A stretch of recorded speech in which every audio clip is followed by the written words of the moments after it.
പാകിസ്ഥാന് കർശന മുന്നറിയിപ്പ് നൽകി അഫ്ഗാൻ ആഭ്യന്തര ഉപമന്ത്രി. അഫ്ഗാൻ സൈന്യവും ഗോത്രങ്ങളും പാകിസ്ഥാൻ സൈനികരെ ഇന്ത്യൻ അതിർത്തി വരെ പിന്തുടരാൻ മടിക്കില്ലെന്ന് അദ്ദേഹം വ്യക്തമാക്കി. അതേസമയം പാകിസ്ഥാനും അഫ്ഗാനിസ്ഥാനും അടിയന്തര വെടിനിർത്തലിന് സമ്മതിച്ചുവെന്ന ദോഹയിൽ സമാധാന ചർച്ചകൾക്ക് ആതിഥേയത്വം വഹിച്ച ഖത്തർ വിദേശകാര്യ മന്ത്രാലയം വ്യക്തമാക്കി.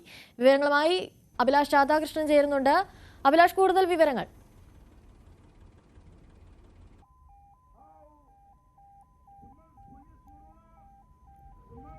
പാകിസ്ഥാന് കർശന മുന്നറിയിപ്പ് നൽകിയിരിക്കുകയാണ് അഫ്ഗാൻ ആഭ്യന്തരമന്ത്രി. അഫ്ഗാൻ സൈന്യവും ഗോത്രങ്ങളും പാകിസ്ഥാൻ സൈനികരെ ഇന്ത്യൻ അതിർത്തി വരെ പിന്തുടരാൻ മടിക്കില്ലെന്നാണ് അദ്ദേഹം വ്യക്തമാക്കിയിരിക്കുന്നത്. അതേസമയം പാകിസ്ഥാനും അഫ്ഗാനിസ്ഥാനും അടിയന്തര വെടിനിർത്തലിന് സമ്മതിച്ചുവെന്ന സമാധാന ചർച്ചകൾക്ക് ആതിഥേയത്വം വഹിച്ച ഖത്തർ വിദേശകാര്യ മന്ത്രാലയം വ്യക്തമാക്കിയിട്ടുണ്ട്. ഇനി എന്താകും നീക്കങ്ങൾ, ഇരു രാജ്യങ്ങളുടെയും നീക്കങ്ങൾ എന്നതടക്കം അറിയാനുണ്ട്. അടിയന്തര വെടിനിർത്തലിന് സമ്മതിച്ചു എന്നുള്ള വിവരങ്ങളാണ് പുതിയതായി പുറത്തു വരുന്നത്. കൂടുതൽ വിവരങ്ങളുമായി അഭിലാഷ് രാധാകൃഷ്ണൻ ചേരുന്നുണ്ട്. അഭിലാഷ്, എന്തൊക്കെയാണ് കൂടുതലായി ലഭിക്കുന്ന വിവരങ്ങൾ? അനുശ്രീ, ഇപ്പോൾ പാകിസ്ഥാനും അഫ്ഗാനിസ്ഥാനും തമ്മിലുള്ള വെടിനിർത്തൽ കരാർ ദോഹയിൽ അംഗീകരിച്ചിരിക്കുന്നതാണ് ഏറ്റവും പ്രധാനപ്പെട്ട. കഴിഞ്ഞ ഒരാഴ്ചയായിട്ട് നടക്കുന്ന അങ്ങോട്ടും ഇങ്ങോട്ടും പരസ്പരം നടത്തുന്ന ആക്രമണങ്ങൾക്ക് താത്കാലികമായി വിരാമമിട്ടിരിക്കുന്നു എന്ന് വേണം മനസ്സിലാക്കാൻ. ഇന്ത്യയുടെ ഏറ്റവും അടുത്ത് കിടക്കുന്ന രണ്ട് രാജ്യങ്ങൾ തമ്മിൽ കഴിഞ്ഞ ആഴ്ചയാണ് ഇത്തരത്തിൽ വലിയ രീതിയിലുള്ള ഒരു ആക്രമണത്തിലേക്ക് കടന്നത്. പാകിസ്ഥാന്റെ ഭാഗത്ത് നിന്ന് കാബൂളിലേക്കൊരു എയർ ആക്രമണം നടക്കുന്നു. അതിന് പിന്നാലെ ഡ്യൂറൻ ലൈനിലെ 6 ഇടങ്ങളിൽ നിന്ന് അഫ്ഗാനിസ്ഥാൻ പാകിസ്ഥാനിലേക്ക് വലിയൊരു ആക്രമണം നടത്തി തുടങ്ങി. അങ്ങനെ ആ ഒരു ആക്രമണം കഴിഞ്ഞ് ഒരാഴ്ചയോളം നീണ്ടു നിൽക്കുമ്പോഴാണ് അറബ് രാജ്യങ്ങൾ ഇടപെടുന്നതും പ്രധാനമായും ഖത്തറും തുർക്കിയും ഇടപെട്ടുകൊണ്ട് ദോഹയിൽ പാകിസ്ഥാന്റെയും അഫ്ഗാനിസ്ഥാന്റെയും പ്രതിരോധ മന്ത്രികൾ നേരിട്ട് എത്തി ചർച്ചകൾ നടത്തുകയും തുടർന്ന് അതൊരു വെടിനിർത്തലിലേക്ക് എത്തിയിരിക്കുകയും ചെയ്യുന്നു. ഇരു രാജ്യങ്ങളും പരസ്പരം അങ്ങോട്ടും ഇങ്ങോട്ടും തീവ്രവാദമാണ് ആരോപിക്കുന്നത്. അഫ്ഗാനിസ്ഥാന്റെ മണ്ണിൽ നിന്ന് തീവ്രവാദികളെ പാകിസ്ഥാനിലേക്ക് കയറ്റിവിടുന്നു, അങ്ങനെ പാകിസ്ഥാനിൽ വലിയ രീതിയിലുള്ള ആക്രമണം നടത്തുന്നു എന്നുള്ളതാണ് അഫ്ഗാനിസ്ഥാനെതിരെ ആരോപിക്കുന്നത്. അതുപോലെ തന്നെ അഫ്ഗാനിസ്ഥാൻ ആരോപിക്കുന്നത് പാകിസ്ഥാന്റെ മണ്ണിൽ ISIS എന്ന് പറയുന്ന സംഘടനയെ വലിയ രീതിയിൽ വളർത്തുന്നു. ആ ISISനെ ഉപയോഗിച്ചുകൊണ്ട് മറ്റു രാജ്യങ്ങളിലേക്ക് ഭീകരവാദം നടത്താനായിട്ട് പാകിസ്ഥാൻ ഉപയോഗിക്കുന്നു എന്നുള്ളതാണ് അഫ്ഗാനിസ്ഥാന്റെ ആരോപണം. ഈ രണ്ട് ആരോപണത്തിൻ്റെയും പിന്നാലെയാണ് ഇവർ തമ്മിൽ പരസ്പരം ആക്രമിക്കുന്നത്. ഇത്തരത്തിൽ കഴിഞ്ഞ വെള്ളിയാഴ്ച അഫ്ഗാനിസ്ഥാന്റെ ഭാഗത്ത് നിന്ന് നടത്തിയ അഫ്ഗാനിസ്ഥാൻ അതിൻ്റെ ഉത്തരവാദിത്വം ഏറ്റെടുത്തിട്ടില്ലെങ്കിലും പാകിസ്ഥാന്റെ അതിർത്തിയിൽ നടന്ന ഒരു ചാവേർ ആക്രമണത്തിൽ 7 പാകിസ്ഥാൻ സൈനികർ കൊല്ലപ്പെട്ടിരുന്നു, 13 പേർക്ക് പരിക്കേറ്റു. ഇത്തരത്തിൽ ഒരു രണ്ട് രാജ്യങ്ങൾ തമ്മിലുള്ള ഒരു യുദ്ധം എന്നതിനുപരി ഒരു ചാവേർ ആക്രമണം തുടങ്ങിയിട്ടുള്ള കാര്യങ്ങളാണ് ഇരു രാജ്യങ്ങൾക്കും ഇടയിലുള്ള യുദ്ധത്തിൽ നടക്കുന്നത്, അല്ലെങ്കിൽ സംഘർഷത്തിനിടയിൽ നടക്കുന്നത്. അങ്ങനെ നിരവധി ആളുകൾ പാകിസ്ഥാനിലും അതുപോലെ തന്നെ അഫ്ഗാനിസ്ഥാനിലും കൊല്ലപ്പെട്ടു.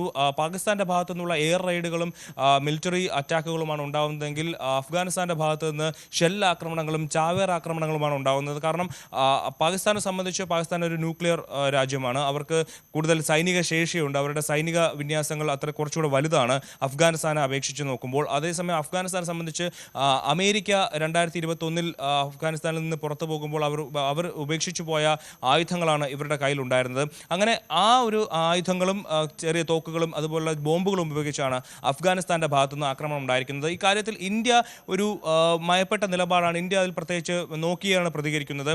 കൂടുതൽ കാര്യങ്ങൾ ശ്രദ്ധയോടെ വീക്ഷിക്കുകയാണ്. കൂടുതൽ കാര്യങ്ങൾ, അതിൻ്റെ വിവരങ്ങൾ എന്തൊക്കെയാണെന്നുള്ളത് നോക്കി പ്രതികരിക്കാമെന്നുള്ളതായിരുന്നു ഇന്ത്യയുടെ നിലപാട്. എന്നാൽ അതേസമയം തന്നെ അമേരിക്കൻ പ്രസിഡന്റ് ഡൊണാൾഡ് ട്രംപ് ഈ വിഷയത്തിൽ ഇടപെട്ടു. എത്രയും പെട്ടെന്ന് യുദ്ധം നിർത്തണമെന്നുള്ള കാര്യങ്ങൾ ആവശ്യപ്പെട്ടു. അതിന് പിന്നാലെയാണ് ഖത്തറും തുർക്കിയും അടക്കമുള്ള രാജ്യങ്ങൾ നേരിട്ടെത്തുകയും ഇരു രാജ്യങ്ങളും തമ്മിലൊരു യുദ്ധം ഒഴിവാക്കാനുള്ള കാര്യങ്ങളിലേക്ക് കടക്കുകയും വേണമെന്നുള്ള ആവശ്യം മുന്നോട്ട് വെച്ചത്. അതിൻ്റെ അടിസ്ഥാനത്തിലാണ് ഇപ്പോൾ ഒരു സീസ് ഫയറിലേക്ക് കാര്യങ്ങൾ എത്തിയിരിക്കുന്നത്. 25-ാം തീയതി തുർക്കിയുടെ ഇസ്താംബുളിൽ ഇരു രാജ്യങ്ങളുടെയും നേതാക്കൾ വീണ്ടും കാണും. സീസ്ഫയറുമായി ബന്ധപ്പെട്ടുള്ള കൂടുതൽ കാര്യങ്ങൾ ചർച്ച ചെയ്യും. എന്നാൽ ഇപ്പോഴും ഈ ഒരു വെടിനിർത്തൽ നിലവിൽ വരുന്ന സാഹചര്യത്തിലും പരസ്പരം പഴിചാരിക്കൊണ്ടാണ് രണ്ട് രാജ്യങ്ങളും സംസാരിക്കുന്നത്. ഇവർ പറയുന്നത് അഫ്ഗാനിസ്ഥാൻ എപ്പോഴും അവരുടെ കാബൂളിൽ കൂടുതൽ ഭീകരവാദ കേന്ദ്രങ്ങളെ വളർത്തുന്നു, ആ ഭീകരവാദ കേന്ദ്രങ്ങൾ പാകിസ്ഥാനിലേക്ക് വ്യാപിപ്പിക്കാൻ ശ്രമിക്കുന്നു തുടങ്ങിയിട്ടുള്ള കാര്യങ്ങളാണ് പാകിസ്ഥാൻ ഉന്നയിക്കുന്നത്. എന്നാൽ അഫ്ഗാനിസ്ഥാൻ പറയുന്നത് ഇത്തരത്തിൽ ISIS പോലുള്ള സംഘടനകളെ ഇസ്ലാമാബാദ് വളർത്തുന്നു, അത് അവിടെ അത് ഒട്ടും ശരിയായ നിലപാടല്ല, അതിനുശേഷം തന്നെ അഫ്ഗാനിസ്ഥാനെതിരെ ഇല്ലാത്ത ആരോപണങ്ങൾ ഉന്നയിക്കുന്നു തുടങ്ങിയിട്ടുള്ള കാര്യങ്ങളാണ് അഫ്ഗാനിസ്ഥാൻ ഉന്നയിക്കുന്നത് പാകിസ്ഥാനെതിരെ. എന്തായാലും തെഹ്രീക്ക് താലിബാൻ പാകിസ്ഥാൻ എന്ന് പറയുന്ന സംഘടനയുടെ ഏറ്റവും വലിയ നേതാവായിട്ടുള്ള നൂർ വാലി മസൂദിനെ വധിക്കാനായിട്ടുള്ള പാകിസ്ഥാന്റെ ശ്രമമാണ് ഇപ്പോൾ ഇരു രാജ്യങ്ങളും തമ്മിൽ 2021 വലിയ രീതിയിൽ വലിയ സൗഹൃദത്തിൽ പോരുന്ന രാജ്യങ്ങൾ പിന്നീട് പതുക്കെ പാകിസ്ഥാനിൽ തെഹ്രീക്ക് താലിബാൻ പാകിസ്ഥാന്റെ സംഘടനകൾ അവരുടെ ആളുകൾ കൂടുകയും നിരവധി ആക്രമണങ്ങൾ പാകിസ്ഥാൻ ഉണ്ടാവുകയും ചെയ്ത ഒരു സാഹചര്യത്തിലാണ് പാകിസ്ഥാന്റെ ഭാഗത്ത് നിന്ന് കാബൂളിലേക്ക് നേരിട്ടൊരു ആക്രമണം നടത്താനായിട്ട് അവർ തീരുമാനിക്കുന്നതും നടക്കുന്നതും. അതിൽ നൂർവാലി മസൂദ് കൊല്ലപ്പെട്ടു എന്നുള്ള കാര്യത്തിൽ ഇതുവരെ സ്ഥിരീകരണം ഉണ്ടായിട്ടില്ല. എന്തായാലും നൂർവാലി മസൂദ് ഉണ്ടായിരുന്ന സ്ഥലത്താണ് ഇത്തരത്തിലൊരു ആക്രമണം ഉണ്ടായെന്നുള്ള കാര്യത്തിൽ സ്ഥിരീകരണം ഉണ്ടായി. അദ്ദേഹം മരിച്ചിട്ടുണ്ടോ ജീവിച്ചിരിപ്പുണ്ടോ എന്നുള്ള കാര്യത്തിൽ വ്യക്തതയില്ല. ഈ ഒരു സാഹചര്യത്തിലാണ് തൊട്ട് അടുത്ത ദിവസങ്ങളിൽ തന്നെ അഫ്ഗാനിസ്ഥാന്റെ ഭാഗത്ത് നിന്ന് പാകിസ്ഥാനിലേക്ക് ഒരു ആക്രമണം ഉണ്ടാകുന്നത്. ഇപ്പോൾ തൊട്ടടുത്തടുത്ത് നടക്കുന്ന ആക്രമണങ്ങൾ, ഇപ്പോൾ രാജ്യങ്ങൾ തമ്മിൽ ഇന്ത്യയും പാകിസ്ഥാനും തമ്മിൽ ഒരു സംഘർഷമുണ്ടായി. അതിനുശേഷം ഇപ്പോൾ ഇസ്രായേലും ഗാസയും തമ്മിൽ നടക്കുന്ന യുദ്ധം, അതുപോലെ റഷ്യയും യുക്രൈനും നടക്കുന്ന യുദ്ധം, അങ്ങനെ ലോകത്ത് പലയിടങ്ങളിൽ യുദ്ധം നടക്കുമ്പോഴാണ് ഏഷ്യയിൽ ഒരു യുദ്ധം അവസാനിക്കുന്ന സാഹചര്യത്തിലാണ് പുതിയൊരു യുദ്ധം തുടങ്ങിയിരിക്കുന്നത്. ഈ ഒരു സാഹചര്യത്തിലാണ് ലോകരാജ്യങ്ങളെല്ലാം ഇതിനെ ഇടപെട്ടുകൊണ്ട് ഈ ഒരു യുദ്ധം നിർത്തണമെന്ന് ആവശ്യപ്പെട്ടുകൊണ്ട് രംഗത്തെത്തിയത്. അതുപോലെ പാകിസ്ഥാൻ ഇന്ത്യക്ക് നേരെയും ആരോപണങ്ങൾ ഉന്നയിക്കുന്നുണ്ട്. ഇന്ത്യയിൽ അഫ്ഗാനിസ്ഥാൻ നേതാവ് സന്ദർശനം നടത്തിയതിന് പിന്നാലെയാണ് ഇത്തരത്തിൽ അഫ്ഗാനിസ്ഥാൻ പാകിസ്ഥാനിലേക്ക് ആക്രമണം നടത്തുന്നത്. ഈ അഫ്ഗാനിസ്ഥാൻ നടത്തുന്ന ആക്രമണത്തിൽ ഇന്ത്യക്ക് വലിയ രീതിയിലുള്ള പങ്കുണ്ട് എന്നൊക്കെ ആരോപിച്ചുകൊണ്ട് ഇന്ത്യക്കെതിരെയും പാകിസ്ഥാൻ രംഗത്തെത്തിയിരുന്നു. എന്നാൽ ആ കാര്യങ്ങളിലെല്ലാം ഇന്ത്യ മൗനം പാലിക്കുകയായിരുന്നു ചെയ്തത്. കൂടുതൽ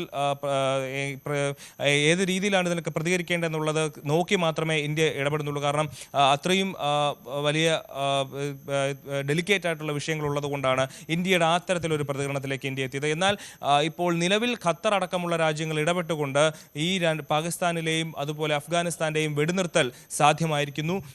അതുപോലെ ഇനി വരുന്ന 25-ാം തീയതി അഫ്ഗാനിസ്ഥാനും പാകിസ്ഥാനും തമ്മിൽ വീണ്ടും ഒരു കൂടിക്കാഴ്ച ഈ സീസ്ഫയർ ഉണ്ടാവും. അതിനുശേഷമായിരിക്കും കൂടുതൽ കാര്യങ്ങളിലേക്ക് കടക്കുക. അനുശ്രീ. അഭിലാഷ്, ഈ ആഭ്യന്തര ഉപമന്ത്രിയുടെ മുന്നറിയിപ്പ് ഗോത്രങ്ങളും പാകിസ്ഥാൻ സൈനികരെ ഇന്ത്യൻ അതിർത്തി വരെ പിന്തുടരാൻ മടിക്കില്ല എന്നൊരു മുന്നറിയിപ്പ്, അത് ഒരു വെല്ലുവിളി പോലെ അവിടെ അപ്പോഴും നിലനിൽക്കുകയല്ലേ?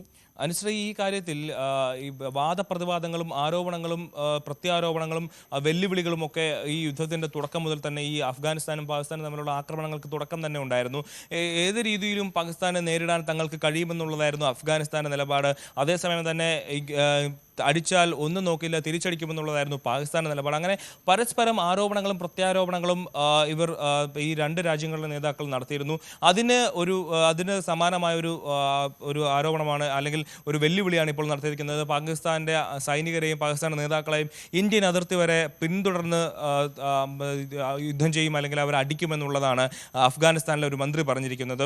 എന്നാൽ ഇത് പരസ്പരം ആരോപണങ്ങളും പ്രത്യാരോപണങ്ങളും പറയുന്നതിനനുസരിച്ച് മാത്രമേ അതിനെ കാണേണ്ടതുള്ളൂ. കാരണം ഇനിയും അങ്ങോട്ട് ഇപ്പോൾ ദോഹയിൽ ഒരു സീസ്ഫയർ അഗ്രിമെന്റ് വന്നിരിക്കുന്നു. പരസ്പരം സംയമനം പാലിച്ച് മുന്നോട്ട് പോകണമെന്നുള്ള നിലപാട് അമേരിക്കയും ഖത്തറും അറബ് രാജ്യങ്ങളും തുർക്കിയും അടക്കം ഇരു രാജ്യങ്ങളോട് ആവശ്യപ്പെട്ടിരിക്കുന്ന ഒരു സാഹചര്യത്തിൽ ഇനി അങ്ങോട്ട് കൂടുതൽ ഇത്തരത്തിൽ വെല്ലുവിളികൾ ഉണ്ടാകില്ല എന്ന് വേണം കരുതാൻ.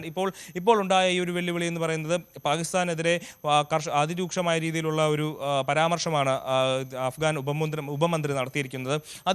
പക്ഷേ അത് കാര്യമായിട്ട് ആരും എടുക്കുന്നില്ല. കാരണം ഒരു യുദ്ധമാകുമ്പോൾ പരസ്പരം അങ്ങോട്ടും ഇങ്ങോട്ടുള്ള വെല്ലുവിളികളും സ്വാഭാവികമായിട്ടുണ്ടാകുന്നതാണ്. ഡ്യൂറൻ ലൈനിൽ നിന്ന്, അതായത് 2600 കിലോമീറ്റർ നീളമുള്ള അഫ്ഗാൻ പാകിസ്ഥാൻ അതിർത്തിയാണ് ഈ ഡ്യൂറൻ ലൈൻ. അപ്പോൾ ഈ ഡ്യൂറൻ ലൈൻ മുതൽ ഇന്ത്യൻ അതിർത്തി വരെ ഇവരെ ഓടിച്ചിട്ട് അടിക്കുമെന്നുള്ളതാണ് ഈ മന്ത്രിയുടെ പ്രസ്താവന, പരാമർശം എന്ന് പറയുന്നത്. പക്ഷേ അത് വലിയ രീതിയിൽ കാര്യമായിട്ട് എടുക്കുന്നില്ല. ഇപ്പോൾ അസിം മുനീർ പറയുന്നുണ്ട്, ഇപ്പോൾ അഫ്ഗാനിസ്ഥാന്റെ മണ്ണിൽ ഇത്തരത്തിൽ വലിയ രീതിയിലുള്ള ഭീകരവാദികൾ അവിടെ വളർന്നു വരുന്നുണ്ട്, അതിനെതിരെ ശക്തമായ നിലപാട് ഉണ്ടാകും എന്നുള്ളത് അതും ഒരു തരത്തിലൊരു വെല്ലുവിളി തന്നെയാണ്.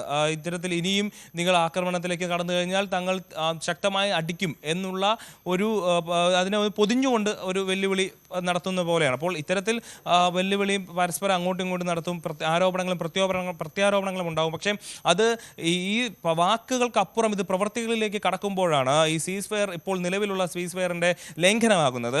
അവിടെയാണ് ഇത്തരത്തിൽ മറ്റ് രാജ്യങ്ങൾ ഇപ്പോൾ ഇതിന് ഏത് രാജ്യത്തിൻ്റെ ഭാഗത്തു നിന്നാണ് ഇത്തരത്തിൽ തങ്ങൾ കൊണ്ടുവന്ന ഒരു വെടിനിർത്തൽ കരാറിൻ്റെ ലംഘനം ഉണ്ടായിരിക്കുന്നത്, അവർക്കെതിരെ ഉപരോധങ്ങളും അല്ലെങ്കിൽ അവർക്കെതിരെ കടുത്ത നടപടികളും ഉണ്ടാകാനുള്ള ഒരു സാധ്യത കൊണ്ട് തന്നെ ഇത്തരത്തിൽ ഒരു ആക്രമണത്തിലേക്ക് ഇനി കടക്കാനുള്ള ഒരു സാധ്യതയില്ല. കാരണം പാകിസ്ഥാനായാലും ശരി അഫ്ഗാനിസ്ഥാനായാലും ശരി രണ്ടുപേരും ഇപ്പോൾ സാമ്പത്തികമായൊന്നും വലിയ ശക്തമായ നിലയിലല്ല. വലിയ രീതിയിലുള്ള പ്രശ്നങ്ങൾ അവർ നേരിടുന്നുണ്ട്. പ്രത്യേകിച്ച് പാകിസ്ഥാനെ സംബന്ധിച്ചാണെങ്കിൽ ഇന്ത്യ സിന്ധു നദീജല കരാർ റദ്ദാക്കിയതടക്കം മരവിപ്പിച്ചതടക്കം വലിയ രീതിയിൽ അവർക്ക് വെള്ളവും സാമ്പത്തികവുമായിട്ടുള്ള കാര്യങ്ങളിൽ ഒക്കെ വലിയ അവർ സംഘർഷം നേരിട്ടുകൊണ്ടിരിക്കുന്ന ഒരു സമയമാണ്. അതുകൊണ്ട് തന്നെ അവർക്ക് ഇപ്പോൾ ഒരു യുദ്ധത്തിലേക്ക് കടക്കാൻ താല്പര്യമില്ലാത്തൊരു സാഹചര്യമായതുകൊണ്ട് ഇത്തരത്തിൽ ഈ ഒരു അഫ്ഗാനിസ്ഥാനും പാകിസ്ഥാനും തമ്മിലുള്ള ഈ വെടിനിർത്തൽ കരാർ അത് മുന്നോട്ട് പോകും. അതിന് വേറെ പ്രത്യേകിച്ച് ഭംഗമൊന്നും വരാൻ സാധ്യതയൊന്നുമില്ല. എന്നാൽ ഇത്തരത്തിലുള്ള വെല്ലുവിളികൾ മുന്നോട്ട് പോകും. അതൊന്നും ആരും കാര്യമാക്കുകയുമില്ല. അനുശ്രീ. ശരി, അഭിലാഷ് രാധാകൃഷ്ണനാണ് കൂടുതൽ വിവരങ്ങൾ നൽകിയത്.